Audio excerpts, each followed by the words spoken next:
Hey everyone, Ryan here, and it was revealed that LEGO Star Wars designer Hans has possibly designed his last LEGO Star Wars set in the UCS Venator, as he'll be moving to the LEGO Icons theme. And since he gave us one of the worst moments in LEGO Star Wars history, the Republic Gunship is a set from the original trilogy, I thought it'd be fun to flip the script and take a look at his 10 best LEGO Star Wars sets since he started designing for them in 2015. So in total, he's known to have designed 28 LEGO Star Wars sets, and starting at number 10, it was a pretty hard choice because there were a lot that I thought were in contention for this spot, but ultimately I went with the 2019 Droid Gunship. I really like the look of this thing, although it was a downsize compared to its 2008 and 2014 predecessors. It is still a really solid looking droid gunship. The figures included are appropriate and look very nice. It has some very good functionality and is a super strong model in my experience. So I really enjoyed this set, but it's probably the least exciting one because at number 9 we have the Inquisitor Transport Scythe, and this is a beautiful build. The all black look with the red windshield is a really exciting one.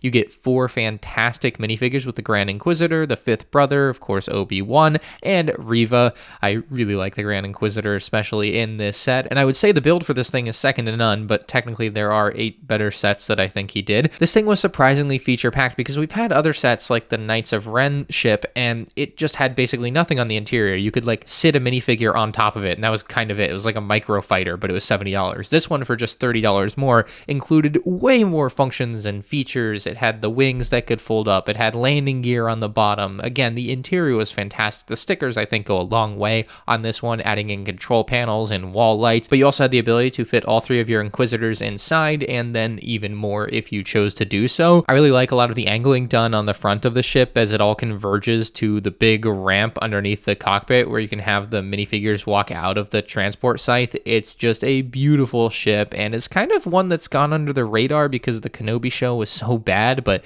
man, this is a great ship and a great LEGO Star Wars set done by Hans here. Moving on to number 8, we have the 2023 TIE Bomber, and in size it was the same as the 2003 TIE Bomber, but 20 years definitely was worth the wait for this one because it is a killer looking model. Of course, the updated color goes a long way, but so much of the design is so much better with so many intricate details and building techniques. It's also a very sturdy build for a playset, which is of course what you want to see. So nice to have such a strong TIE Bomber. You also have a few included minifigures, but the highlight maybe for some people is the Gonk Droid, and Hans ended up saying that the Gonk Droid was not originally going to be in this set, but he was able to convince Lucasfilm to allow him to include it, which is pretty cool. He included a bunch of Gonk Droids in the advent calendars he did, although we won't be looking at any advent calendars in the top 10 here today. It also does have that little mechanics cart, and overall I think most people really like this TIE Bomber, myself included. Moving on to number 7, the most recent, obviously, the UCS Venator. It included a compromised Captain Rex, of course the very nice Admiral Yularen, the 20th anniversary Clone Wars brick, and the printed display plaque. Nice stuff, but the Venator is a real showpiece here. It is the Clone Wars animated special version, and I think that's its biggest pitfall, honestly. I think if it was that Revenge of the Sith version, it might have ended up higher on this list, but it's still a very dang good looking model. Also, from a design perspective, it's incredibly sturdy, far sturdier than the UCS Imperial Star Destroyer that had come out 4 years prior. It obviously uses a lot of different structural techniques on the inside because it's just a completely different shape because of how thin it is, but it's fantastic looking overall. Really the biggest thing taking away from the look of the Venator, I would say, is some of its stickers just like not color matching the rest of the model. It's just an unfortunate eyesore, but when you break it down to the basics, this Venator is really good. And moving on to number 6, we have Krennic's Imperial Shuttle from the original Rogue One wave. This is probably just one of the best LEGO Star Wars playsets of all time. It also works fantastically as a playset. I mean, this is how I think every LEGO Star Wars set should be. Fantastic, beautiful, accurate minifigures, fantastic, beautiful, accurate build, and it also has some killer play functions to boot, including a ramp at the front. It's got plenty of interior space because basically every panel on this thing is movable, so you can move it all out of the way so you can get easy access to everything on the inside of the shuttle. You have landing gear, which is retractable, which is amazing on a set like this, and of course the giant black wings that can be lowered down when in flight mode as you fly this thing around. It's got great swooshability too. too. So also, like, for all those movable panels, it's really sturdy. Like, you don't like break the panels when you hold it or anything. If that's something you may be worried about happening on a set like this, it just doesn't happen. And I know 2016 is relatively modern, but it's almost 10 years ago now, so it's kind of nice that even 10 years ago models were this strong. At number 5, I've got the UCS A-Wing, and I think this is a massively underrated LEGO Star Wars UCS set. I think it is absolutely gorgeous. It's just about a perfect representation of the build. I never really understood any of the criticisms I would see thrown around this set. I mean, if you watch my review from back in the day, it was almost entirely positive, as you can imagine, because this is an almost entirely perfect set. It even had a really cool feature where you could flip its guns up into a 90-degree vertical angle, or you could flip them all the way back to point backwards 180 degrees. Now, if my memory serves me correct, this was done not because we necessarily see the A-Wings do this on screen, but the models that they actually used for the movies could do this, I think. It's been a few years and I didn't quite commit that to memory, but I'm pretty sure that's why. The A-Wing itself on the stand also just looks super sleek. I love the angle that it's at. It looks like it's flying super fast,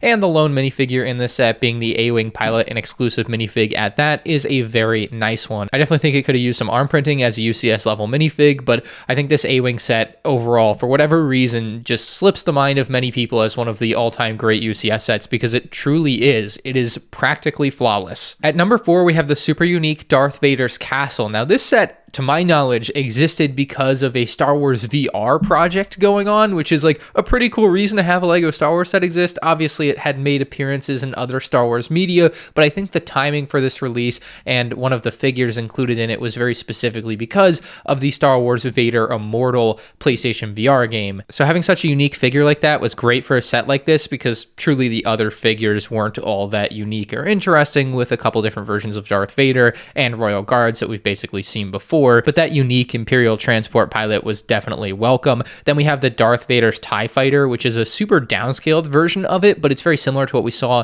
in a couple of the UCS or Master Builder series Death Star sets from 2008 and 2016, and I quite like it, at least for that connection. I definitely wish it was a bigger, better model, but for this particular Darth Vader's castle set, it did need to be that small because it actually needed to fit within the castle, which is a pretty cool feature, that the Darth Vader's TIE Fighter can actually fit inside of his castle. There's also an ancient Sith shrine with a holocron and some Sith relics hidden underneath Vader's castle. Moving up the interior of the castle, you would find his Bacta chamber, where you could place one of the Vader figures, then you can place another one inside of a very small version of his meditation chamber. I will add, though, it is a very good small version of his meditation chamber. We have seen much less detailed versions of that in that scale. And then finally, at the top, we have the Imperial transport pilot using a stud shooter. And then, of course, the real draw of the Vader's castle to many people like me is just the absolutely beautiful look from the exterior. This is a great looking set with some nice play features on the inside, very dollhouse design,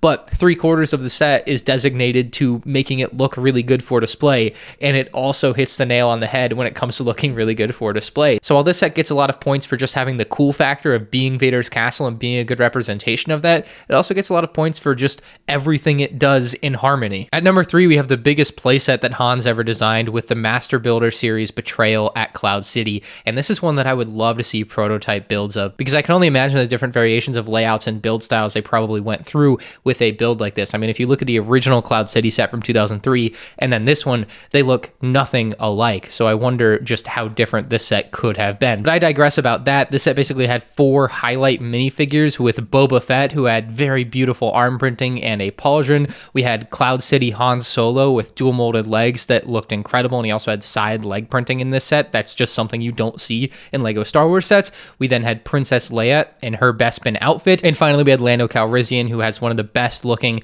LEGO capes we may ever see. And that's in addition to another dozen very good minifigures included in this set. Those are just the extra specially good minifigures, but the build for this set is also, to me, just a marvel. I love that it's split up into 4 unique sections and then somewhat subdivided from there. So first up, he had the iconic dining room where Han Solo attempts to shoot Darth Vader, but that doesn't go very well. And one of the cooler little things in this room is the micro build of Cloud City. You get the full view of what the whole build would look like if it was encapsulated and had the whole bottom part to Cloud City. So I liked that that was there. That was pretty neat. There's a gorgeous and spacious hallway beyond that and some other small rooms in that section. Next, we had the landing pad where he included a downsized Slave 1. And at the time, I think I was a really big fan of this downsized Slave 1, and it definitely presented a lot of potential for LEGO Star Wars to to start doing more downsized sets. So I think this set, and specifically the Slave one in it, impacted the direction that LEGO Star Wars would end up going just a few years later. While the next section had a bunch of nice rooms, to me the best part was the return of the Bespin twin pod cloud car. This is a build that we hadn't seen since its original release in 2002,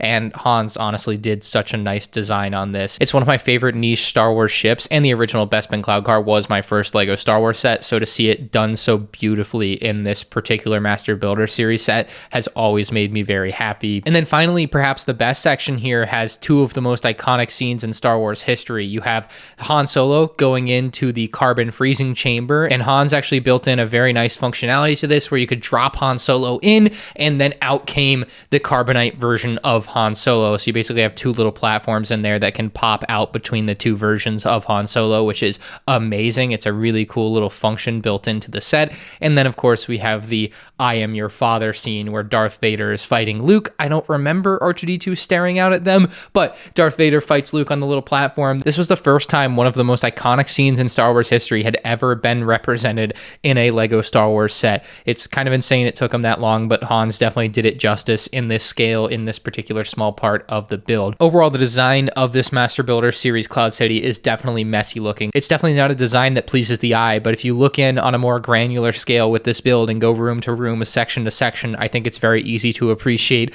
how nice this set is and how great the attention to detail was. But perhaps the attention to detail for Hans was no greater than in the final two sets on this list, starting at number 2 with the UCS Millennium Falcon from 2017. This was an amazing upgrade to an already legendary set from 2007, except he made it so much better. So there's basically two versions of this Falcon included in the set. You have the original trilogy version with the round radar dish, and then you have the sequel trilogy version with the more rectangular radar dish, and then they actually replace a couple more pieces on the front where I believe some lights or something were. Just the small details. They don't really matter, but they do matter because it's a UCS set, and it's great to see that Hans went the extra mile for this particular set. The figures included, unfortunately, weren't something to write home about. They were just standard versions of the sequel trilogy characters. C-3PO and Chewbacca were standard, but the Han Solo and Princess Leia did include special unique faces for their run-in with the included Mynock, which was a pretty cool detail for sure. Looking at the bottom of the Falcon build, though, we had perfect landing gear alongside a boarding ramp that could be used to walk up into the Falcon. You also had one of the turrets on the bottom of the Falcon, and then looking at the top of the Falcon's detail, I mean, it's just immense.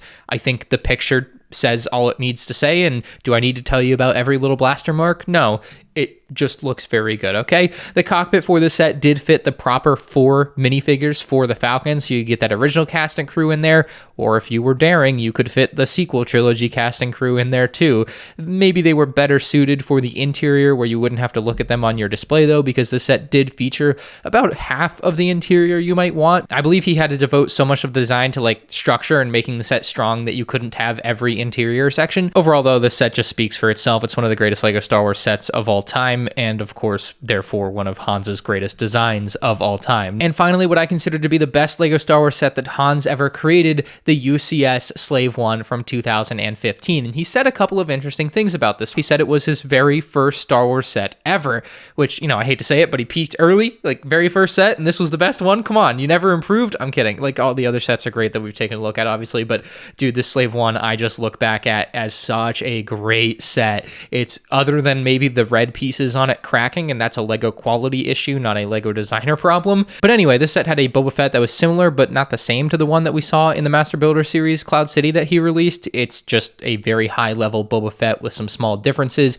Had a very nice Stormtrooper, nice Bespin guard, and a Han Solo that of course came with the carbonite brick as well. And now looking at the Slave one, I mean, just all the different angles of it are incredible. No matter how you slice it, this thing looks beautiful, and you can display it in 2 ways. You can display it laid down, or you can display it up on its stand. So I always loved the versatility that this set offered for its display. And you'll notice that the wings are rotated depending on which way you have it, and that happens automatically. It happens automatically on basically all the play sets they've ever released, but also, of course, on the UCS set here. And on the interior, it actually has the cockpit, of course, for Boba Fett to sit in, and as the wings rotate, so does the cockpit with it. And so no matter how you decided to display this set, the figures, if you put them inside, would also be displayed properly alongside it. It did also have the ability to place the Han Solo yellow and carbonite brick within the Slave one, and it had a couple of missiles that you could pop out from the side of the build so that was represented too. Now the back of this thing isn't quite as pretty as the front, but that's very understandable, as Hans would have to do a lot of the dirty work back here to get the front to look as beautiful as it does, and I think it was totally worth it because you're not going to be looking at the back or bottom really at all. The good details are still represented here though, with a lot of the engine thrust coming out of the back and just some smaller little pieces here and there that help make it look detailed. So those are what I consider to be the top 10 LEGO Star Wars sets that Hans ever designed, and truly I want to thank him for some of the beautiful builds that he has released over the years, and just so many awesome sets that we were able to get through his designs. Of course, I also have to thank him for the greatest LEGO Star Wars meme material in the UCS Gunship designer video. The Republic Gunship is something tells me we might not get a UCS Venator designer video. But let me know your favorite LEGO Star Wars set by Hans down in the comments section below. And lastly, I want to say I hope that whoever takes over LEGO Star Wars Advent Calendars continues his legacy of including special gonk droids. It's just one of those fun things that we saw year after year that I would hate to see go away with the departure of Hans from the LEGO Star Wars team.